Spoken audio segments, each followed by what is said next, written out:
Hey guys, so Lord here, back again with another review, and today we'll be taking a look at the McFarlane Toys DC Multiverse Nightwing and Red Hood 2-pack. This is an oldie, but I think it's a goodie. And we're kind of wrapping up McFarlane Toys Week, if you haven't noticed. Yeah, literally every video I've done for the past week has all been McFarlane Toys, and a couple videos I got coming next week will be as well. We're going to keep the McFarlane Toys train rolling, because why not? Dare I say, why not? So, getting right into the meat and taters of this review, if I don't get tongue-tied, I'll blah blah blah. They, of course, come with collectible trading cards, but these are special collectible trading cards. I can even make out with a top and the bottom, and I'm holding them upside down. Haha, I knew I was. There you go. Nightwing and Red Hood. These are all foily. Super shiny. On the back, you got some bios. I'm stupid. I guess I could have just done that. Figure out if I had them correctly. Here you go. There's some bios.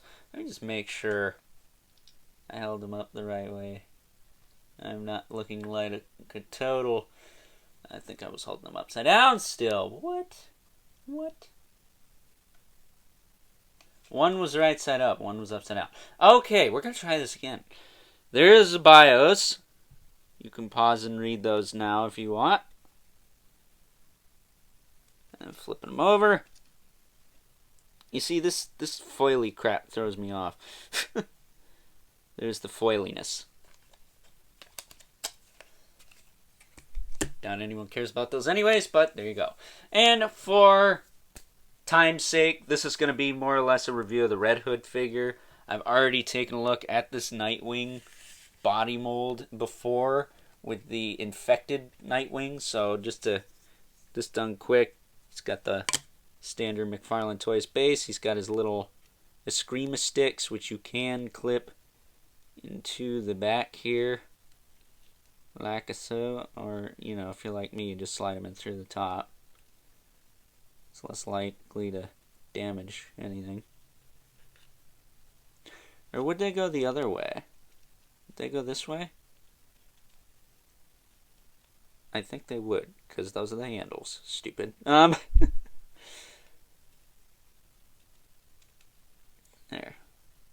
So there you go. There he is with his Eskrima sticks on his back. He's got the same head sculpt, I believe, as the previous Nightwing, because by the time this guy came out, the infected one wasn't out yet. So the one with the collectible Batmobile part, I think, utilizes the same head sculpt as this guy. At least they look the same to me. Maybe they're different. And I think the torsos are the same. It's just got the red paint instead of the blue. I personally prefer the blue because the Red Hood usually brings in the red, and then you got Robin, and you got Red Robin, and you got too much red. I like the blue. Kind of makes Nightwing a little bit more special compared to the rest of them. And then we got star of the show, at least this show, Red Hood. And this figure is pretty sweet. It comes with a stand as well. It's got his issues. He's not perfect, but he's pretty cool, man. And he comes with two of his trademark pistols, something that Unmasked Wackadoo variant does not have. And the pistols do go in the holsters on his hips. It is pretty tight, though. It's a snug fit. So those definitely aren't going to be falling out anytime soon. Woo! He's got another one here. Really tight grip on them, too. And they come a little warped out of the package, but if you put them in here, you can kind of pseudo straighten them out. Not perfect, mind you, but you really gotta... It's a pain in the butt to get this one in here. Push. Come on. You gotta push. There we go. Try not to break nothing off the top there. But there he is with his pistols in the holsters. That's how I'm going to display mine, most likely. I like keeping guns in the holsters in case their hands get loose over time. But looking at this guy, we haven't looked at anything on this figure, I don't believe, so I'm just going to get right into it. And first and foremost, this head sculpt is amazing. I love the shiny paint they used on, well, his Red Hood helmet. And it just pops, man. I love that. I like the red on the bat symbol on his chest there, or whatever that is. Is a bird or something. And then he's got his pistol belt. Again, something the unmasked variant doesn't have. Then he's got his boots down here. I would like maybe a little bit more silver down here, but it's not too bad. He's got his bare arms, his short sleeve leather jacket, or, it's rolled up sleeves. It's got some nice texture to it. I would dare say this is the best Red Hood figure we've ever gotten. At least this particular version. I know there have been other Red Hoods in the past, but this is the one most people care about. And I think it's a really solid release. Probably would have been in the top 10 Multiverse of last year had I got that single packed exclusive, but, Walgreens has been kind of lately. I mean, just look at Nova and Quasar from Marvel Legends, how long it took to get those out. Maybe they were holding back for Christmas, I don't know, but never saw this guy. This guy was an exclusive last year, a single packed release. Probably how you got the non-foily foil card, but I don't mind the cards. I'm probably going to get rid of those anyways. So, articulation on this guy, his head will rotate pretty easily. Can look down really well. He can look up a little bit, not a ton. He can mostly look back, forward. Look back, forward. That's an oxymoron. His shoulders got really good range, though. You can lift him all the way up. Looks pretty seamless, too, especially with that little cap thing there. I think this guy probably is one of the better examples of that. And then he's got a little bit of the up and down, tilty. Can rotate. He's got a bicep swivel. I think his jacket cuffs are separate pieces. Yeah, they definitely feel like they are separate pieces, but I don't know, are they? Yeah, this one is. So I think they're just pegged in between the arm and the shoulder there. And a brain fart. He's got a double jointed elbow. Gets pretty good range considering he's got that cuff of the jacket there. Now his wrists, they do have the ball hinges, and I know that because I screwed up and popped mine apart and pissed off my dad, aka Mr. Brian, for lack of a better term. Because, he had to fix it. And that wasn't fun, especially when it takes the better part of a half hour. So, McFarlane, I love you, but I don't like these ball hinges that you use on the wrists. I think Mezco has a little bit better of a ball hinge wrist going on. There's no pin on it. I don't mind the pin, but when it's so easy to pop out, it's when I mind the pin. So, this guy has the hinges, but you're not going to get poop out of it. Like, his hands flex for the most part. They rotate just fine. I think it rotates at the top and the bottom of that joint, but for the most part, yeah, you're not going to get any hinge movement out of that. You're not going to get anything out of that. There's nothing going on there. It just kind of flexes and the only way I could see to fix that is to take this cuff and put it on the arm, have it sculpted to the arm, and then have the ball hinge like behind that. Kind of like how they do it on armored characters. They'll have like a gauntlet piece, and then the ball hinge will be up in there. That probably would have been better for this guy, but, that's a minor gripe. Although it would be nice if you could tilt him up and down since he does have guns, but whatever. His guns are going to be in the holsters anyway. What does it matter to me? But his torso, he can crunch forward a little bit. Crunch back. Get really good rotation out of it, though. He's got some side tilt. His hips kick forward to kick back. A little loose on this side, but he can stand up just fine. They do kick in and out. These belt pieces are kind of stiff, but I'm not really worried about them breaking or anything, or tearing or stressing, because, look at that. I can kick right out to the side, no problem.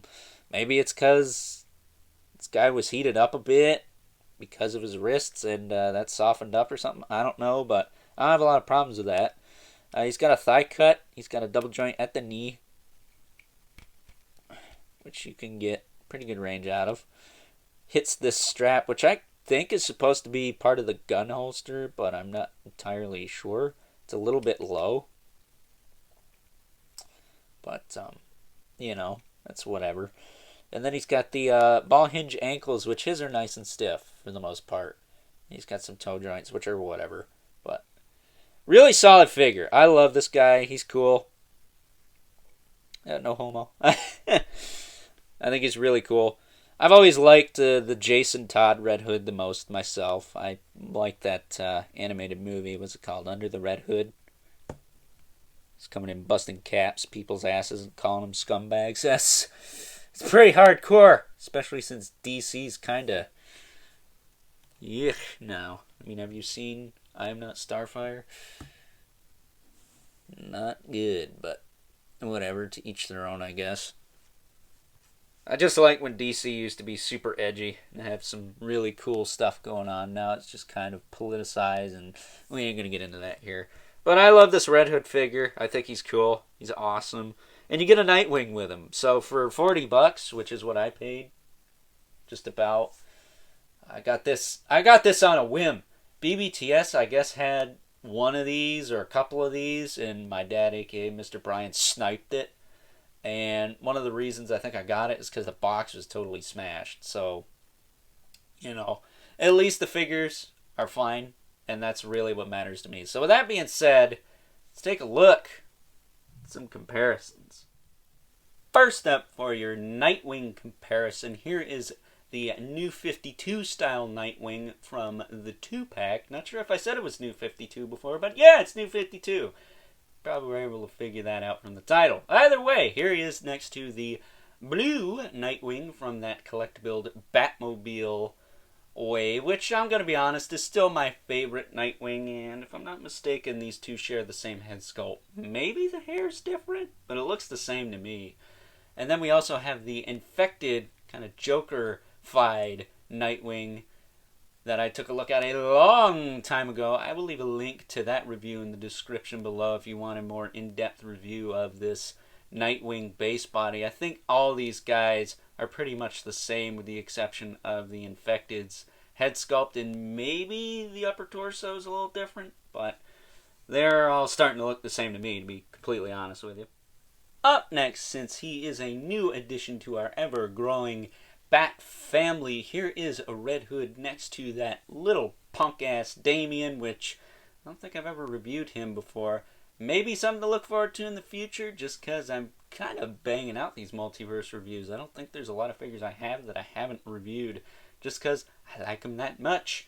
Then we also have Batgirl from that same collect-to-build Batmobile wave that the blue Nightwing is from. Another figure I haven't reviewed. A lot of figures I haven't reviewed in these comparisons, I've noticed, but as you can see, Red Hood is, of course, taller than these two. Even though the Batgirl is a little bit on the tall side, I tend to think she's a little bit older than most of the other members of the Bat family, so I'm kind of okay with that. But, you guys let me know what you think of that in the comments. And last, but certainly not least, we have our two regulars, the Mythic Legion's Brother Mandibulus and the Mortal Kombat 11 Spawn. And yes, these two will make fine additions to the Men in Red and Black Club for those of you who are oh so curious. So with that being said, time to wrap things up with some final thoughts. Overall, and if you're jonesing to get a Nightwing or a Red Hood from the McFarlane Toys DC Multiverse line, this is your best bet at this point, because I don't think that original Nightwing figure is particularly easy to find anymore. And, well, let's just face it, that Walgreens exclusive version of this, a Red Hood, is probably got prices that would give any sane person a stroke. So, with that being said, this 2-pack, while it is starting to sell out in places, it's not going for too terribly much on the secondary market. Heck, I think it's even like, $50 on Amazon right now, so it should be relatively easy to track down if you want either of these two characters. But if you only want one over the other, it's probably going to cost you a little bit more. So with that being said, if you are, again, interested in these characters, I would highly recommend you pick this set up. I think it's a really nice addition to the line, although I do have my gripes with these figures. I think they're good enough to be placeholders, at least until we get better versions at some point in the near to distant future, maybe. So with that being said, I hope you guys enjoyed this review. Don't forget to like this video, hit that subscribe button and the notification bell so you know whenever I upload more reviews like this one. Gotta show that algorithm who's boss, right? And as always, don't forget to hit me up on Instagram at Overlord Productions and leave a comment in the comment section below. Let me know what you think of these guys, whether you want them, love them, or hate them. I know there's a cult following for Red Hood. Again, I'm more partial to the blue and black colors for Nightwing, but this is a nice little update. So with that being said, as always, keep the comments civil, because the world sucks enough as it is. And until next time, I'll catch you guys later.